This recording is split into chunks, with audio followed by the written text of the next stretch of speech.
There's 3 reasons why you should shop Thayer Bowling Green. Number 1, selection. 4 new car franchise and expansive used inventory guarantee they've got your car. Chevrolet, Toyota, Ford, and Nissan under one great nameplate. Thayer. Number 2, service. Thayer's qualified technicians have the knowledge and resources to keep your car in peak condition. Number 3, shopping ease. Thayer's friendly, no-hassle sales staff will treat you like family. Thayer Bowling Green on Route 25, 10 minutes south of Levis Commons.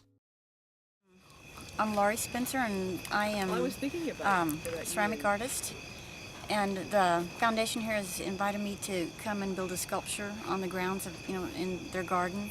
And so behind us is the sculpture that's being fired. We built it a couple of weeks ago and let it dry a little while. So now we're in the firing process, which is a process that takes place over several days. We have to fire it to about 2,000 degrees, which is considered low fire for ceramics, but it's pretty intense heat right now, so it doesn't feel like low fire. But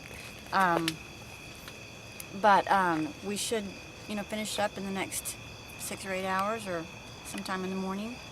And but that's important for curing the clay and making the clay durable so it can survive outdoors. This is something that I've been working on for quite a long time, and it's something that I got started in making. The idea of it just kind of came about because I also make whistles, and so in the beginning pieces it was designed as a sound chamber, to contain the sounds and to kind of illuminate the sounds of the whistles. But once I started making these sculptures, they kind of took on a life of their own, and I found a lot of other things interesting about them, and so they're not really about the whistles anymore, but they're just pieces of their own. For the firing, we start really slow because some of the parts of this piece are maybe 12 inches thick and more, so that's extremely thick for clay because clay has a tendency to explode if it's too thick. And so in order to avoid that, we did a dry out starting Tuesday night and all day Wednesday, just to avoid any kind of moisture being trapped inside the clay. So just because of the nature of the piece, it does require a very long dry out period in the firing. And then from that point, partially because the clay walls are so thick, we can't just take it up to 2,000 degrees really quick like you could with a pot. It has to happen very slow, so we're taking it up about 50 degrees an hour, and it's just a slow, kind of a tedious and hot process to do. But we are putting wood, we're firing it with wood, and so we're stoking it with wood.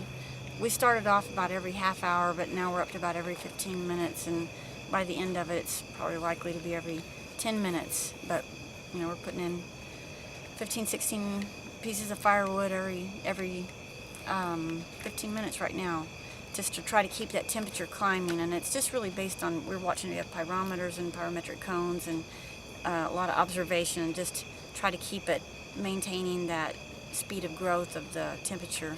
So it's not just like a random thing where you just throw wood in and hope it does well. It's very controlled. The sculpture is a coil-built dome type structure, which has plant type designs on it, which for me kind of fit in with the gardens and the atmosphere of the place where it is. But it's designed to be a sculpture that can be viewed from the inside as well as the outside.